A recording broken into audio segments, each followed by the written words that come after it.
Maintenant, est-ce que indépendance spirituelle, il faut tous en ndengeni.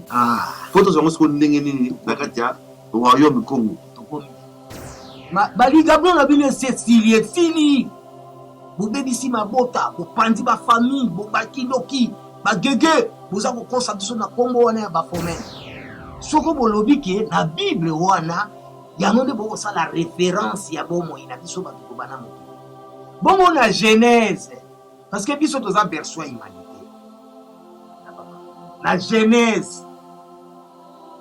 La Genèse, il fallait bateau babanda berceau ya humanité bazala na Bible wana. Parce que berceau humanité c'est pas na biso na Congo. Et bani na mbanza Congo. Nana voya ko contribuer. Benga papa. Na Genèse wana ko cheli biso ko nzala panda te, ko cheko ko kitirikina bote. Ko cheko ko kukele te. Boche koko lukala kalambela zanzi te, boche koko mongo te, koko sudana, koko pigina, koko bosimana, jefa, bocho ntano, boche bakombo bakoko te, boche so bakombo msusu. Le 20 mai 325. Mokili biso mokili este banda pana biso kala. Bakoko na biso nzala panda na kiterekinabo, basi babotaki, bakoko na biso bana na bango ya yambo 24. 12 garçons, 12 filles. 12 tribus d'Israël. Combien on a beaucoup na bino wana. Mais Israël bino bokoma kokende. Boloba. Peuple d'Israël. Dieu d'Abraham. Israël va saler en 1947. Faut vérifier. Ils ont esclaves parce que ba yela biso ba nzambe ya bapaya o tokoma ko belela na minoko na biso. Toyebi ba kombo wana tina te ba adragada kadra. Comme Zingan Kouvou, qui est premier chrétien le 3 mai 1491, 1491. Papa, si on dit là, l'indépendance spirituelle en Congo, mais déjà, tu as déjà parce qu'il y a au Congo, tout le monde est libre. Nous sommes libres. Tu as des catholiques, Babundu dia Congo, tout le monde est déjà dans l'indépendance spirituelle. Wane ezali désordre spirituel. Tuni papa Kasavu, bozwi indépendance. Sikoyo spiritualité bonzambe nini ekokumba mboka na bino. Papa Kasavu bwa réponda ba colon que christianisme kaka catholique. Atika biso epai ya ba. Papa Kengere watunile makamu na suswetala kipoete to kana kipoete. Ndenge papa Simon Kimbangu Simote. OK, papa Kimbangu. OK, papa Kimbangu analite. Kimbangu Simo bakombo wana ona nini biso tolingi kaka kombo bapaya ezalaka liboso ba koko na biso domination pouvoir héréditaire. Kombo na yo eza na explication. Eza na tina. Elongo yo zwa Olanda nani? Yepa Olanda kanani? Ça a été bébé. Combo, la parole sur le pouvoir. Ce qu'on va changer yo combo, va changer yo connexion spirituelle. On a perdu. Comme Fumugimba Wazali, c'est le leader Nabino, leader Oyo. Fumugimba Wazali. Zéro papa. Azali spirituellement, c'est ça non? Sikoyo nakibo mutubu yo moni leader ezali nani parce que yo lugo mona parce que la bike batte belé bato la question oh leader ezali mon ensemi ezali mon ensemi peut-être parce que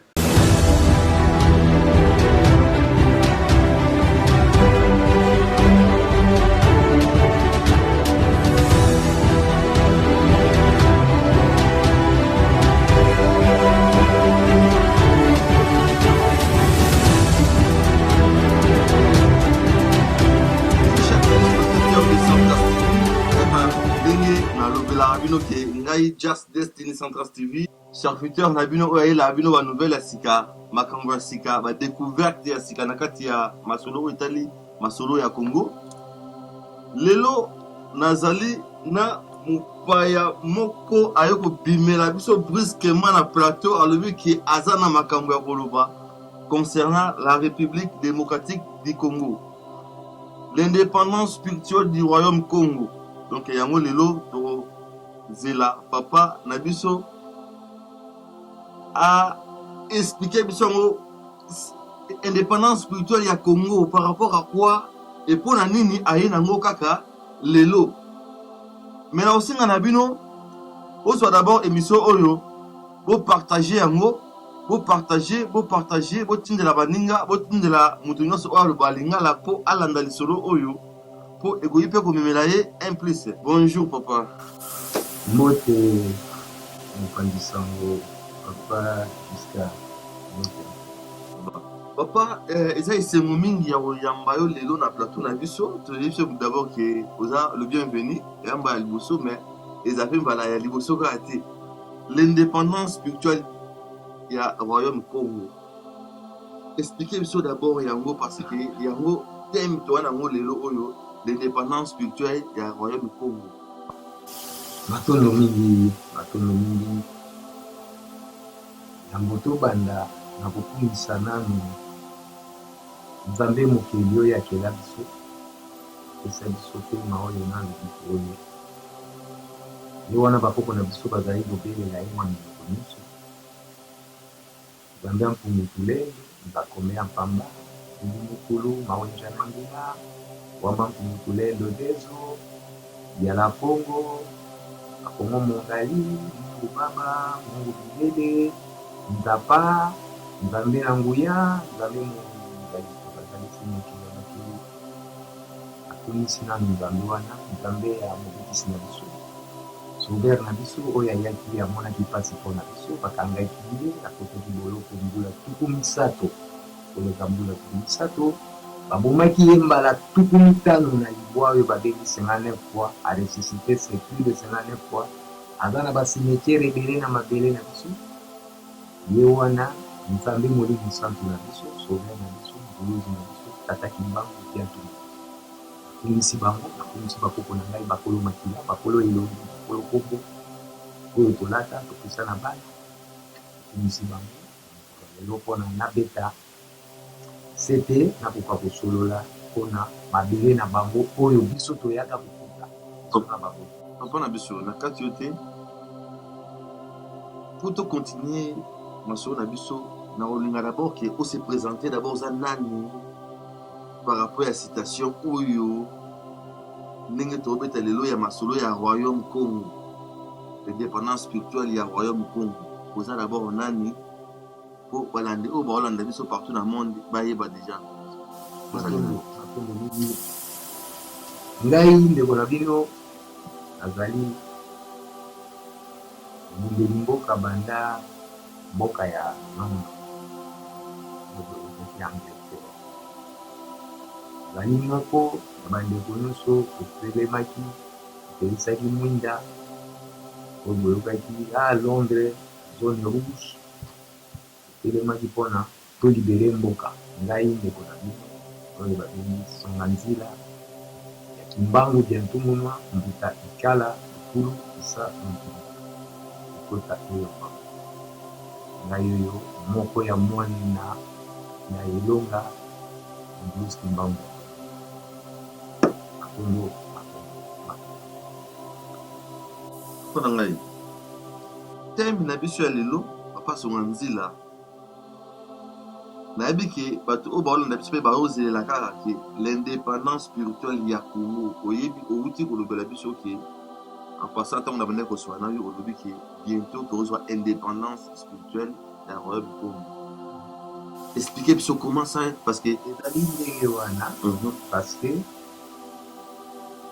mingi na biso tobotami lobi baboti na biso te babotamaki mpe lobi kaka ba 1900 me mboka wana bakoko na biso mpe mosusu babotamaki na ba 1800 mais depuis 15e siècle 1450 bapaya bakotelaka biso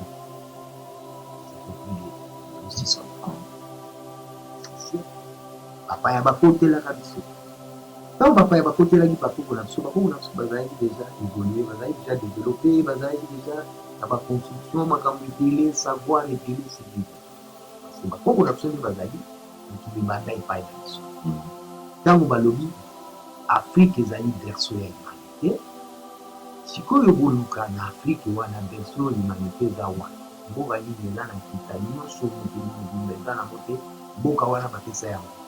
Mboka wana eza na 7 affluent libale ya minene kwele ye kokwea na libale kwango. Mboka wana ekoyebaka sécheresse te, mboka wana eza na richesse nyonso esika bamiel na baleva. Au-delà du fleuve de l'Éthiopie, fleuve ya Éthiopie ndeko na ngai, fleuve ya Éthiopie lelo oyo ekoma océan Atlantique. Mais tozaka na mpasi na Congo, mais yango nango ya fleuve ya Éthiopie, mais oza na mpasi parce que depuis bakota ti lelo bandima te bayaki mpo basala nini, bayaki mpo basala nini, bayaka mpo bacoloniser aller conquérir la terre promise. Ntango bango baye mpo baconquérir la terre promise, bango baobima te parce que terre promise wana nde moto ekomi ya bango, bango bakomisi yango ya bango. Nakanisi soko tozalaki na bibili ya kobenda okomona karte ya kala, karte ya kala ezali awa babengi karte ya kala babengi yango océan bakomi nini Éthiopie, lelo ekoma océan Atlantique. Siko awa soko bengi awa balobi peuple Éthiopie eza Afrique centrale, biso peuple Éthiopie. Lelo ba oyo ya pisine bakoma ba Éthiopien bauta wapi? Donc eza falsification ya histoire. Soko berceau ya humanité eza na Congo, na Afrique. Siko spiritualité ya oyo ebandi berceau ya humanité wana ekenda wapi? Parce que christianisme ye na 15e siècle, islam ekoteli biso na 8e siècle. Bon, berceau ya humanité esika mokili ebandi makambo nyonso ebandi wana. Civilisation bakoko na biso baketi ba Egypte kotonga tout, ba Abraham baye kokuta bakoko na biso na Egypte na Sarah bafrape bakoko na biso na malédiction ya sécheresse. Bon, spiritualité wana oyo empereur criminel Constantin de Constantinople ayaka ko effacer pona a imposer christianisme. Spiritualité wana ekende wana problème wana esika baya ko conquérir la terre promise. Donc on a bandela yango, ça fait plus de 600 ans. Bako samakati lelo biso nyonso toye kobota baparo na biso babotami baparo baboti bakoko na biso babotami. Mais indépendance spirituelle oyo oti koloba awa lelo oyo tomonaki na kati ya bapays nyonso na kati ya mokili tomonaki religion nyonso eza nango acceptable, parce que soki toki na kati ya Congo bato oyo basambela na bundu ya Congo bazali, bato oyo basambela na bakimbangu bazali, oyo basambela na batémoin de Jéhovah donc oyo tobenga l'église de réveil. Et puis christianisme, tout les arabes christianisme, mais kimbangu pe c'est aussi christianisme. Oui bien moi. Mais oui. Na uta kotanga livre moko bakomi l'église de Jésus-Christ Kimbangu. Problème ezate ezali falsification ya histoire. Église oyo basala bato basali église wana, mais même missionnaire oyo Louis Kimbangu ya tuku ayaki kokubisa bango mpona babima tikelanga église bamindele wana kaka oyo bakondanaki ye à mort le 3 octobre 1921. Kaka bamindele wana na 51 alobi bon mission na moi eza accompli le 12 octobre, il faut nakende na continuer mission na moi. Le 12 octobre abeti epanzi ya gauche 3 fois, ya droite 3 fois, tiki nzoto wana ate. Basoda bavandaki na ye bamoni ndenge alobaki na bango ke le 12 octobre na 15h vendredi ngai na bokende. Basoda bamoni te abeti awa 3 fois, abeti droite 3 fois. Sikoyo na 51 wana après 3 jours bamoni ye lisusu notaire Regina na wana babandi mindele mwana bendana. Batata na biso bazalaki wana bazalaka kosala mosala baministri bamonaki Kimbangu biso mindele asali nini azwi batata wana ayaka na wana baloba verité na bafamille na bango ayaka na biso. dimanche oyo balingo batiaki samedi batie basoda balala basurveille tombe dimanche bamoni mbango mapele sikole meme mindele wana oyo Kimbangu azali kobotola bango babelimo ya bakongolais oyo bazali kozwa mpo basala yango na bamonde ya pemene bememe bango oyo bazwaki papa Diangenda Mutima le 3 octobre 1921 papa Diangenda azalaki na 3 ans et 7 mois bakolo bazwi bango na bapapa Kisoko sikoyo lavage de cerveau oyo papa Diangenda ye moko aloba eza na babideo te basalaka biso lavage de cerveau bien sûr parce que bazwaka bapapa bana moke na ba 3 ans ye moko bana 3 ans et 7 ans le 3 octobre 21 papa le 18 le 22 mars je crois 1918 na 21 aza na 3 ans et 7 mois Bon. alors mindele oyo azwaka papa Diangenda azalaki secrétaire administratif ya monsieur administrateur colonial belge monsieur Peigné ye wana nde fondateur ya église de Jésus-Christ sur terre par son envoyé spécial yo moko ozofaire croire biso ke maloba oyo eza na kati kuna tala ndenge bakomaki boye ya solo mwinda boye oui c'était vraiment comme ça ezalaki ya solo mais obengi titre wana bafalsifiaki yango mais non ezali histoire c'est-à-dire ke histoire soki eza bongo seke na maloba mpe eza kuna mpe eza mpe falsifie maloba eza wana parce olobi ke Jésus-Christ oyo batiaki wana mindele nde bato bafalsifiaki histoire c'est-à-dire ke livre yango wana ntango titre eza déjà falsifié c'est-à-dire ke na maloba oyo mpe eza na kati kuna mais soki eza ya oyeba mais bino mo botangi na biso évangile yango boyebi ke voilà c'était comme ça et ozo faire na première prophétie ya Moïse Kimbangu atindi biso arekomande biso alobi na biso te ke pasola bible sala tumba bible alobi na biso boye alobi continuez à lire la Bible à travers ses écrits vous arriverez à discerner les actes de ceux qui sont venus vous apporter ces livres et les écrits ou principes moraux contenus dans ces livres. Il faut qu'un voleur soit saisi avec l'autre. Nous aurons notre propre livre sacré dans lesquels sont écrites des choses cachées pour la race noire et le peuple du Congo. Un instructeur viendra avant mon retour pour écrire ces livres et préparer l'arrivée du roi divin. Le 10 septembre 1921, autant ya lobi na biso totanga livre oyo mindela ya bino totangi yango tocomprendre tomoni lokuta tomoni ke histoire biblique oyo basali yango bible eza parole inspirée de Dieu te bandekolaka bana kongo kolamuka bible ezali parole inspirée mondele moto ayeli biso bible kamata dictionnaire oyo mpe kaka mondele moto kende kotala définition ya la bible ezali diminutif ya nkombo bibliothèque ensemble des livres bibliothèque na grec babengi yango biblos na latin babengi yango biblia na France bana so baokende bibliothèque bakoma koloba nakenda na bible tokutana na la bible na bible eza bibliothèque eza parole inspirée de Dieu parce que moto oyo akomi basali livre wana ensemble de livre basalisaki yango na Turquie soko boyebi te na Turquie na Constantinople eza na Turquie bokomona baévangile ya bathessalonique eza na Turquie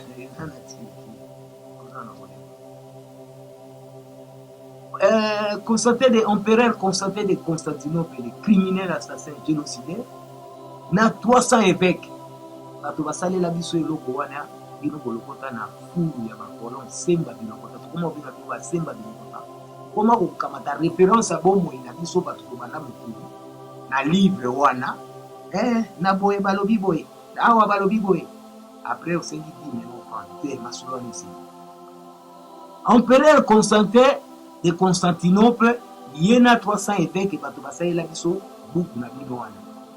Le 20 mai 325 création ya christianisme. Création ya christianisme.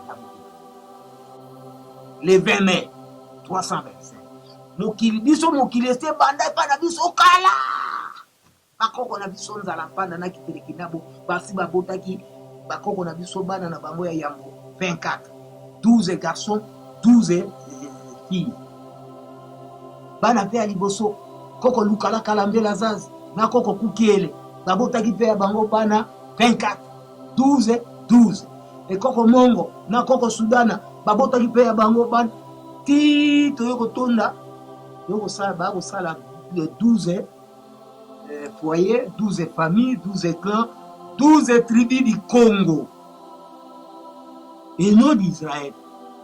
Bible wana balobi 12 tribus d'Israël. D'accord? Bolanda bisumana. 12 tribus d'Israël bakomi yango na buku na bino wana. Mais Israël oyo bino bokoma kokende koloba peuple d'Israël. Dieu d'Abraham. Israël basali yango na 1947. Pour vérifier. Bon ba pasteur ou ba archevêque na biba ko contribuer ba isomati. Ma baliga bino na bino sili. Bobebisi mabota, bopandi ba famille, bobakidoki, bagege, boza ko kosa biso na kombo wana ya ba fomen. Na ko pesa bino ba verset na bino botanga. Na acte 7:43. Étoile du matin apparaît. Ba fomen, c'est Jésus, Lucifer en personne. Jérémie 10. Aza koloba na bino de basaleli bino idole na ouvrier na nzete bamemaka ye komema alobaka te atambolaka te ebosala malamu te. Na Esaïe 19 Esaïe 40 19 à 22 baza kotuna biso esika mokili ebandaka verso humanité le commencement baprevenaka biso te ke bakokosa biso bakosalela biso nzambe akosalela nzambe yango alobaka te bakosala ye na basete na bamarteau na baverni mpo na asebranle te bamemaka ye komema bakotisa ye nzambe wana na bakolone masive ndenge bayaka na bavierge soko babikeko ya baave maria bakombo ya bandoki oyo ya bino bikeko bolobi bikeko ya bandoki me bino bokei kosambela baave maria oyo basaleli bino na bato bayaka koboma bino baenvahisseur kono missionnaire barbare génocidaire. Alors na bible na bino wana soko bolobi ke na bible wana yango nde bokosala référence ya bomoi na biso bato tobana mokili bongo na genèse parce que biso toza berceau ya humanité na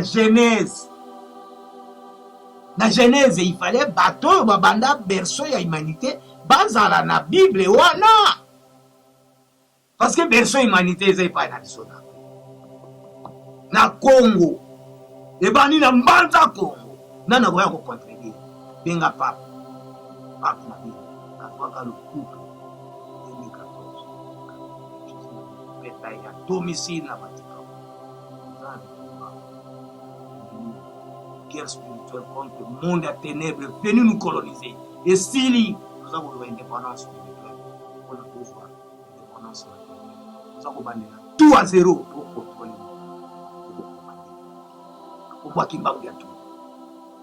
na genèse wana kotieli biso koko nzala panda te kotie koko kitelikina te kotie koko kukele te kotie koko lukala kalambela zazi te kotie koko mongo te koko sudana koko pigina koko bosimana jefa bocho ntano botie bakombo bakoko te botie biso bakombo mosusu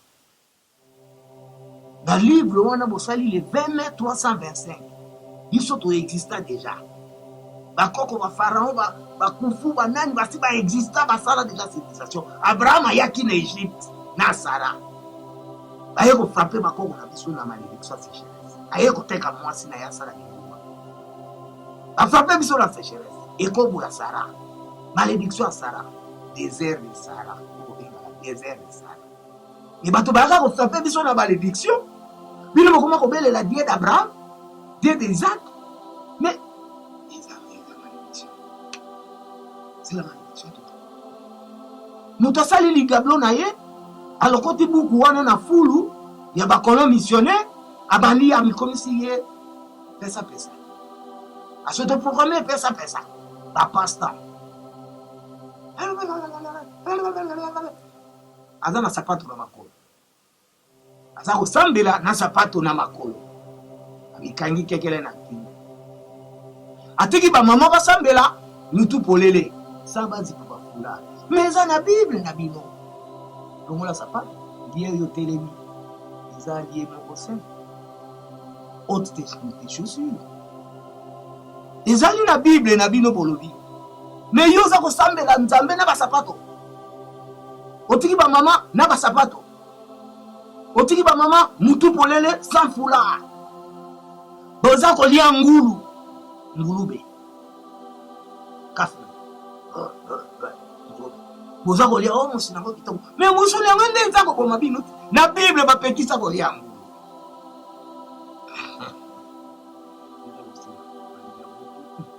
omoni misala ya bato wana nyonso bapesa paster omoni misala basalaka mwinda kimbangu bya ntungu neye kolungula tu bamangomba tu baligablo eza okanga okoyeba misala na bango bayaka kosala nini na mokili so bayaka kosalela nzambe mokili na biso tata mpongo tolenge nzambe ya kimbangu bya ntungu na nzambe bakoko na biso bakolo makila toza na yango tobikelaka topesa na bana nzambe bakoko na biso bakolo kombo tozwa bilongi tolanda soko bango basalelaka nzambe wana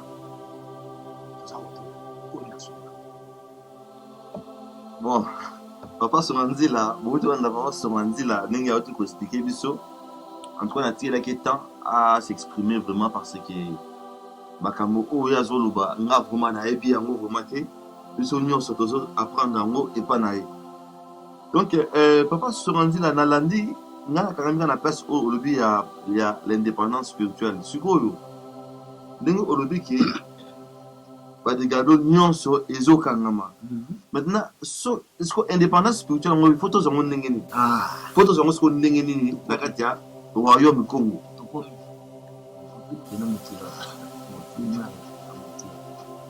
tango yo ni yo bénir mwana na yo obénir ye na mukanda ou obénir ye na maloba mwana oyo obénir ye na maloba na soyi mwana na maloba tango za osambela na maloba osikoyo na maloba oza koreciter bakombo oyo yo oyebi te po tokuta yango baboti na biso mpe bakuta yango mais bayaka bakombo ya mabe po edétruire biso parce que moko na biso tobotamaka na molimo mosantu kati na biso fo boyebaka te ntango yo makanisi oyo oza nango olobi naza kobima sikoyo na ndako oko naza kobima programme na ngai tonazwa ntango na bima na zwi gauche ye mbalamongo na gare so na sisi na gare na kokende boye mais ntango yo bimi ozwi su gauche te ntango yo bimi oshane nzela oshane makanisi oke epai mosusu oke ozwa likama oke alipa na ye awa yo nini meninga yawa molimo mabe yaki debi sikoyo liloba tata sala mokili na liloba tata sala mokili na asala liloba ntango biso toye asali koko nzala panda na koko kiteleke nabo ale multiplier bobotondisa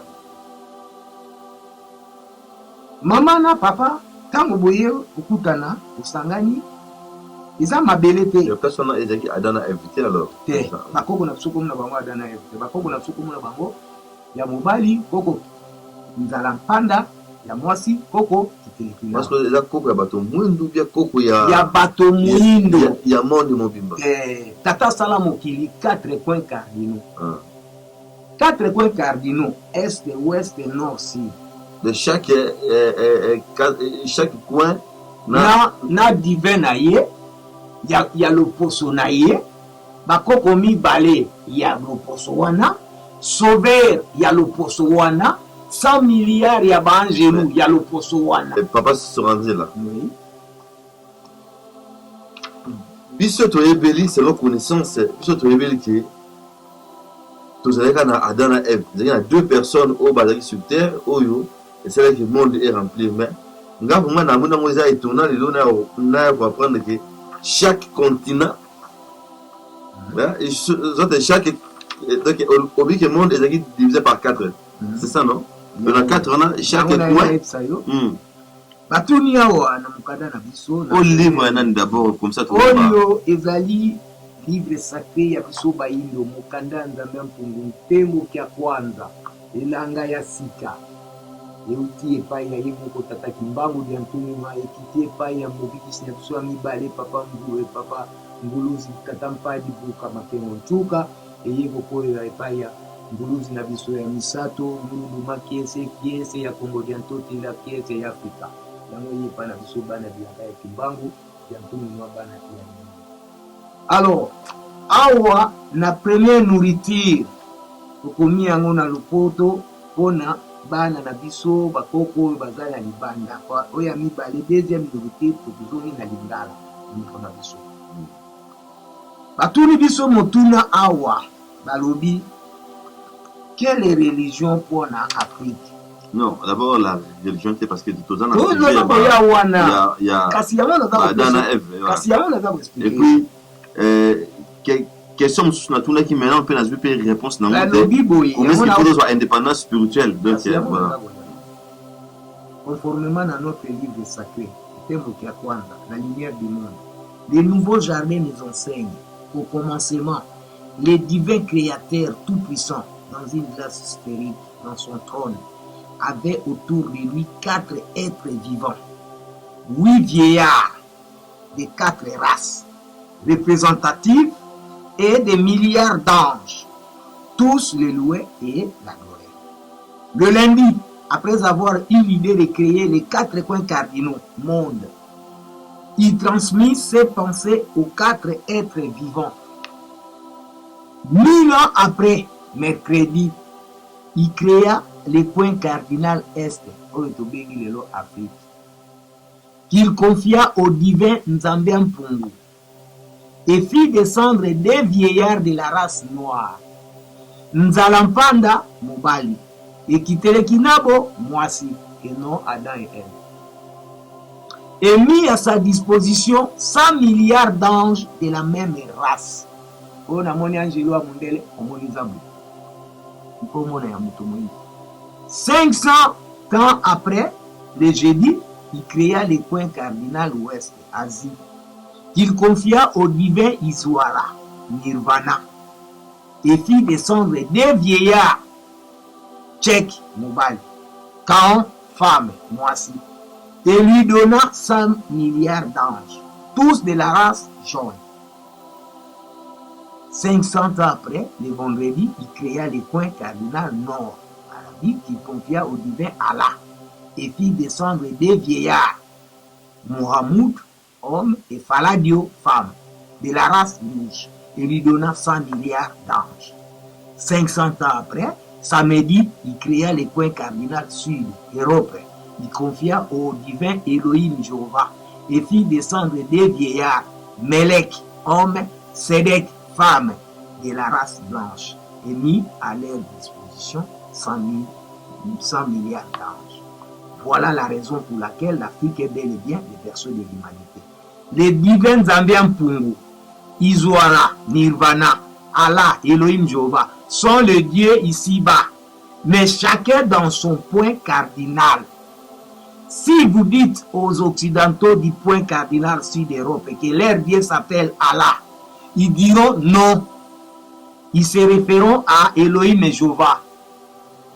De même, si vous dites aux Arabes du point cardinal nord que Elohim, Jéhovah est leur Dieu, diront que c'est plutôt Allah et leur Dieu.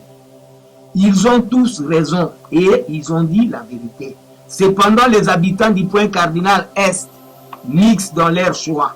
Vous remarquerez que les divins des 3 autres points cardinaux sont adorés, sauf celui du point cardinal est et Afrique, qui est ignoré. La raison est simple. L'imposition forcée au début ou l'acceptation par l'ignorance au fil du temps des dieux étrangers sur les sols africains nous a fait tourner le dos aux divins Zambiens pour nous. Si partout ailleurs on progresse, tant bien que mal, mais que l'Afrique est très riche, ou sont pires, c'est principalement pour cette raison. Elle s'est faite prisonnière d'âme et de pensée, de telle sorte que le corps est paralysant, souffre et souffrira encore si jamais elle ne se libère. Voilà. Voilà pourquoi biso toza ba esclave, parce que bayela biso banzambe ya bapaya oyo tokoma kobelela na minoko na biso, toyebi bakombo wana ntina te adrakadakadra o nini bakombo ebele ya mabe sans que vérifie kombo wana elobi nini yo prononce yango, komi koprononce yango eza lokola resite makambo mosusu eza koboma bonzambe kati. Il faut tozwa nano indépendance spirituelle parce que bayaka koimpose biso premier chrétien na kati ya mabele ya royaume Congo mpo bapanza yango ezalaki roi na biso Nzinga Nkuvu. Koko Nzinga Nkuvu bakosaki ye akomaki premier chrétien le 3 mai 1491 akomi Joao Premier, Jean Premier du Congo. Mwana na ye Nzinga Mbemba akosala abomi ya na ye ya okoma Alfonso Premier. Azwi mwana oyo ya ye lukeni kana mobembo atindi ye na Portugal après na Vatican na bokonzi na biso na batiki nyonso ekenda. Bafungoli ba école bachange ba éducation na biso batie ya bango makambo tu babebisa. Yango nalobi indépendance spirituelle nde moto ekolibere biso tobima na système oyo ya colonialisme, impérialisme na code noir. Parce que bango basi basala nini charte impérialisme. Baza kolandela kango tozali déjà na engrenage, donc toza bloqué otage. Ce que papa se dit là, l'indépendance spirituelle en gros mais déjà tozoa yango déjà parce que dans le Congo tout le monde est libre. Nous tous sommes libres. Tu vois kimbangiste bazali, ba catholique bazali, ba bundu dia Congo bazali, tout le monde est déjà dans indépendance spirituelle. Wana ezali désordre spirituel. Wana ezali indépendance spirituelle. Ndeko kende na mboka ya barabe kende kosala makambo ya Jésus sur ba oboma. Kende ba barabe na Israël kako babelelaka Dieu d'Israël, Dieu basambelaka Jésus. Kende kosala makambo bakosala wa na mboka na biso bana kosala. Kende pa ba Indien badevelopa mboka na Jésus te badevelopa mboka na bonzambe na bango na bokoko na bango. Mine biso bawa remplacer bato mosusu abengi biso bato maboma makambo tutu olobaki yango ekokisani. Alors à partir ya spiritualité, à partir ya kokutana na mvulusi kimbangu ya ntungu na live dale kozala boye. Est-ce que le 4 janvier depuis bakotaka 15e siècle ti le 4 janvier 59 congolais na beta munduki pona bakolo bakima bapesa biso première indépendance, parce que première indépendance na biso ezali le 4 janvier 1959. Le 30 juin wana ezali oyo bayi kopusa yango na bapapa Kasavubu baimposer biso ye koimposer parce que moto azalaki majorité ezalaki Lumumba et bon Kasavubu azalaki choix ya bakolo tala place tokomaki spiritualité oyo il fallait tokende na spiritualité politique batuni papa Kasavubu bozwi indépendance sikoyo spiritualité bonzambe nini ekokumba mboka na bino. Papa Kasavubu a répondu à bakolon que christianisme kaka catholique atika biso epai ya baba ngere watu ni makamu na susu ezalaki boyete to yokana ki boyete o te na bangaki oh no bangine yango mona tinde ba koma Lumumba parce que yende ba imposer ki biso premier président imposteur ya ba kolon. Lokola Lumumba bamona ki nationaliste aza koloba makambo ya indépendance économique totale et tout ça. Congo mutesala bango bakoma grande puissance tipo aza koluka boye bonzambe ezalaki te akufela mboka yango moni Kasavubu andimaki kaka na discours mbala sima soto sala émission na kolemela yo oyo kandenge baswana papa Kasavubu na papa Lumumba obenga papa Kasavubu traître au service des colons na ennemi ya peuple congolais ezali oza koyoka ba discours na bango donc mundela ko tika biso te tant que biso moko to se libérer te pour to se libérer faut to banana na spiritualité tobela na nzambe bakoko na biso bakolo makila na biso tozana yango bilongi tolanda bakombo tolata yo na nzambe atataki mbangu ya ntumu tataki mbangu ya ntumu babota kaite ayaka koya baboko la kaye akufa te mutu nani yango abomi 59 fois ressuscité plus de 59 fois mutu yango nani bakati mike lokola kabri ye wana zongi batie na side ye wana nani wana babeta bamasasi mutu yango azali awa azali na mboko kuna na meme moma nani wana bobe na prophète est ce que boyebi ye tomiyeba te nzambe asala biso na image na ye soki tata asala biso na image na ye bongo booluka nzambe neni booluka nzambe wapi booluka image ya nzambe wapi asala biso na image na ye ayaka kovanda na biso bato oyo atela me bato bayeba ye te eza na bible. Papa Soumanzila, merci beaucoup. Donc, nayebi ke ba o ba olanda biso partout na monde bazo sepela tango bazo kama solo oyo tango zo expliquer bango.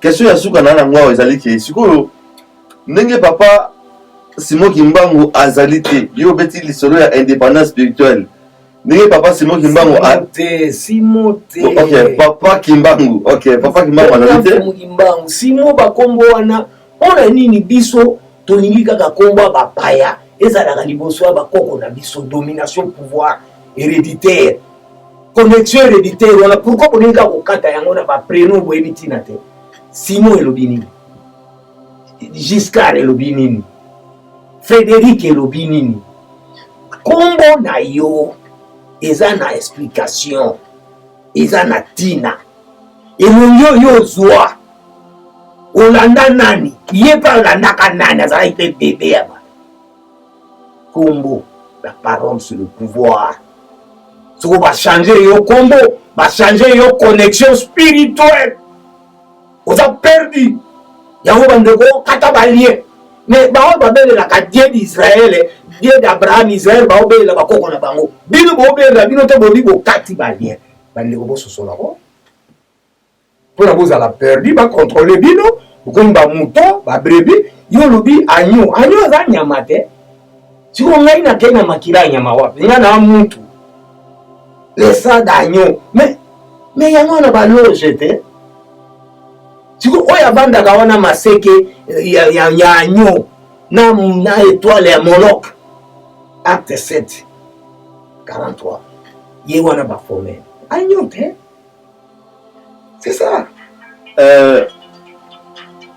yango nalingaki o expliquer le biso d'abord que l'indépendance spirituelle wana comme Fumu Kimbangu azali te siko leader na bino leader oyo Fumu Kimbangu azali zela papa kasi azali spirituellement c'est ça non sikoyo na kibomoto boyo yo moni leader ezali nani parce que yo koluko mona parce que la bike bato belé bato la question oh leader ezali mon ensemi eza mon ensemi te peut-être parce que na yebi ki mon ensemi ne oyo atikala mwana nsemi la makambo ya Congo oyo pe aza na kati ya politique ya Congo émission na ora pelo limite mon ensemi normalement nguta aza na ye kosala makambo na ye ayaki kosala ana ligablo na ye parce que l'indépendance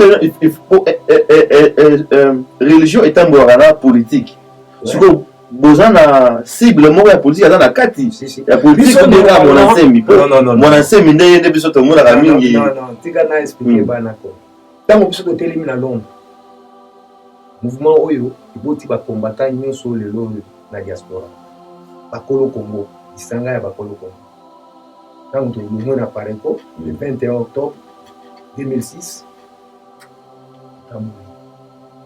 okendeki kosangana na ndeko Nabil Kombo azali représentant ya mwana nsemi ya mobutu ya Congo topandaki na ye topresentaki ye bavideo ezali tout ça mpona spiritualité africaine mais na ntango wanga nazali na islam nazali musulman nazalaki na besoin ya spiritualité africaine tobandi mwana nsemi atrahir ake kokota na parlement après assassinat ya 330 membre ya bunduki ya Congo babomaki bango na Boma na Matadi na yake kokopere na Vital Kamerhe akomi député kuna na parlement ce qui est le contraire na voix ya bana bilaka baza koya na trois pouvoirs. Omoni pouvoir tobandaki nango toluka pouvoir politique na scientifique ya kodévelopper mboka. Mais tozangaki pouvoir spirituel. Parce que tant tozali kobunda bato na bato bazali na ba croyances différentes. Alors tant tata ye komona na biso alobi te ekozala boye. Yo songia nzela ya kimbanda tuna. Lakisa bango nzela ekozala boye, ekozala boye, ekozala boye. Nde tobandi kokutana na ba initié na ye bato ya tinda na mokili bazalaka. Oyo soka leki boye komoni mutu pamba. Mais ye wana tambolaka na ba planète bipai na bipai bango nde ifale biso ba leader to telemaki na résistance tozala tokutana na bango tozala initié na lelo beti 14 ans depuis le 21 septembre beti 14 ans initiation spirituelle. Donc côté wana bandeko mususu batikali na no libanda mbuta mona ntemi tango akei kuna trahir abandi kosala makambo na ye ti tango asali ba déclaration ya mwasi na ye ya mami wata ala na mwasi ya Sirène na rivière Luozi. Or biso na nzela ya bonzambe spiritualité na fo ya biso balakisa biso nzela ya kozwaka basi ya bama ya basirene te kosala mosala ya butu te parce que moni kinzambi parce que tata lobi tokoya na kinzambi eno kingunza kinzambi na tunaka bandeko nanga bakongo ba expliquer basa la différence parce que sauveur na biso mbuluza lobi akoyana trois pouvoirs pouvoir spirituel kinzambi pouvoir politique kimayala pouvoir scientifique kimazaya sikoyo mwanate naza ngunza asala makambo na ye aye kosala makambo ya sécession akabola Congo adivize yango na deux parties abengana banani Vuluzi Kimbangu dia tu na yaka teke akabola Congo akabola ba tribu be nani te eza inde mwanate mayebi mission na ya yosala. Bon ngai na ko dénoncer na za komona ye moko sort na eza na maboko Vuluzi Kimbangu dia tu. Voilà, là c'était avec papa Songanzila ndenge kaka boti kolanda masolo auti ko lobela biso concernant Congo na lettre K. Le papa Songanzila tout presque na suka l'émission na biso na yebi que to sisi na ko soité parce que to so ba suka nini ozana ngo awa na minute oza nini par rapport ya bato ba olanda biso na minute oyo ni ba suka na website bana Congo ekeite Congo pe katamite Congo pe kokatamaka te. Il fallait bana Congo biso nyonso toleka na étape oyo na situation po to koyeba valeur ya mabele na biso Congo ezalaka nini na mokili. Il fallait toleka awa na étape po na toyeba ki ba politiciens wana baza na bango ba pion ba marionnette ya impérialisme bato babomaka biso banda 15e siècle balingi te to se libérer bapaya. Il fallait toleka na étape ya souffrance. Bomana, basa koya ko exterminer biso peuple Congo. Peuple béni de Dieu, nzambe ampongo vidi mukuluma wenja nangila. Nzakombe ampamba. Mungu mapendo, Mungu bilele nzapa. Baya ko boma biso bomiyeba bino nde bakolo mokili. Bino nde ba hommes femmes les plus riches du monde. Bakolinga te ko se libérer. Yabo moni baza ko créer ba division, baza ko kotisa biso na biso to bomana. Moto ya sali mabe boyebi asali mabe. Bo pointe lobby justice ko samba, mais pourquoi to ko bomana? Ba lobby to bomana te, to zokisana te. To luka nzambe na bosolo. Soko tozana vraiment na bolingo nzambe, pourquoi to ko sala maboke oya sali ya ligablo songolo. Oyo kuna ligablo pakala. Oyo kuna ligablo boye. Bon, soko bunzambe ezali, est-ce que là où il y a l'amour, il y a des divisions? Mais soko division ezali parce que bolingo ezate mutu a l'intérêt na ye. Balobi boye Congo ekeite. Bapaya bakosala alliance na bana Congo ba traître, bakosala alliance na bapaya. Ezali awa. La séparation avec des étrangers, les venants mingizila sera trop pénible. Oye ninge sale masikoyo. Les élus dans cette promesse vaincront avec la puissance de l'Éternel Nzambe Mpungu, malgré la souffrance. De cette séparation, c'est-à-dire la deuxième indépendance totale, sortira un dirigeant, toi, président, pour diriger ses pouvoirs. beaucoup ne l'écouteront pas. Mais un petit groupe seulement l'écoutera et le suivra. Son débit sera très pénible et sera accompagné de menaces et d'emprisonnement. Mais par la puissance et la force de l'Éternel Damian Pungo, il vaincra toujours. Azagoya. C'est lui qui formera le bon gouvernement et fera des miracles à la demande de la deuxième indépendance. Gloire et bonheur à ceux qui s'attacheront à lui et qui persisteront. Les Venants et les Congolais traîtres vont créer des amitiés pour empêcher le développement de ces pays. Mais rien pour rien, ils ne réussiront jamais, car il y a des promesses. Malheur au fils Congo qui empêchera ses chemins. Batraite tout bakoti wana baosa na bapaya malheur na bango bo mona nde ba okende bandi na note boko mona ekokufa bakokufa belé misu bakokima misu bakokangama. Malheur au fils du Congo qui empêchera ses chemins car il récoltera ce qu'il aura semé. C'est pourquoi persévérer toujours dans la prière envers l'Éternel en vérité, car le temps viendra où les élus de cette promesse divine Banabila Kabiso Bana Elonga seront investis d'une puissance extraordinaire. L'Indo qui insiste. Les Venants Mingizila seront chassés par la force. Et là, Tonito Kota Yamoyo, Bana Congo, Boyoki, aussi Bomoni Bandekonabino Basali, Alliance, Naba très, Nabato Bayako Bomabiso, Basangani Nabango.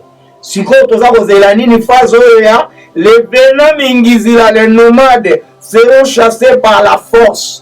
Les uns mourront car ils laisseront toutes leurs fortunes. Sachez que ces choses sont réelles. Le départ des Blancs lors de la première indépendance sera mieux, mais pas celui des Venants. Le 17 août 22, au prêtre missionnaire catholique. Quand ces troubles seront terminés, les élus de cette promesse divine et Banabilaka vont construire très bien les pays et formeront un bon gouvernement. Ainsi, le Congo sera en paix. Quand le Congo sera totalement en paix, l'Afrique aussi le sera. La race noire se réveillera et noir deviendra blanc. Les pays européens, 6 ans pour tous, sont des pays pauvres, n'est-ce pas? Les Noirs auront ainsi l'intelligence de faire différentes inventions. C'est pourquoi persévérer dans la prière en vérité, rejetez donc les pratiques obscures. Croyez en l'Éternel Nzambe Mpungu, servez-le en toute vérité et du fond de vos cœurs. Reconnaissez que mes paroles ne passeront jamais sans que ces choses puissent s'accomplir. Aimez votre pays et servez-le en vérité. Matondo, matondo, matondo. Oeza koya yangoana, bobongama, oluga vraiment Nzambe ya bakoko na bino, bobima na banzambe bokota wana eza kokabola ba famille. Matthieu 10 34-36 ayaka ko diviser, ko kabola, ko regorger, ko massacrer, ko tika kaka désolation. Moto na bino basale la bino ye Jérémie 10. Basale la bino ye na ouvrier. Atambola kate, dit amen amen. Oyo elongi na ye eza wapi tala ba photo na ye ya ba acteur. Toza ko luka elongi yango ya ye. Nani amona ye? Hein? Nani amona elongi yango oyo bolobaka wana bobele na kabutu moi? Nani amona ye elongi ne ata na race nini? Wabiso to na bilongi ebele ya ye tosi tokanga moyibi. Touche meme na Rome. O penga na longwa na ngai na sambelaka na ngai na te touche meme na Rome. Bango bato bayengi na Bible wana na bakombo wana. Vatican. Wana 666. Bafomen Maumolok. Iwana Jésus en personne, Satan. Matondo. Voilà. Matondo. Merci beaucoup. Wana ezaki papa Songanzila. Ya Kimbangu Diantou. Donc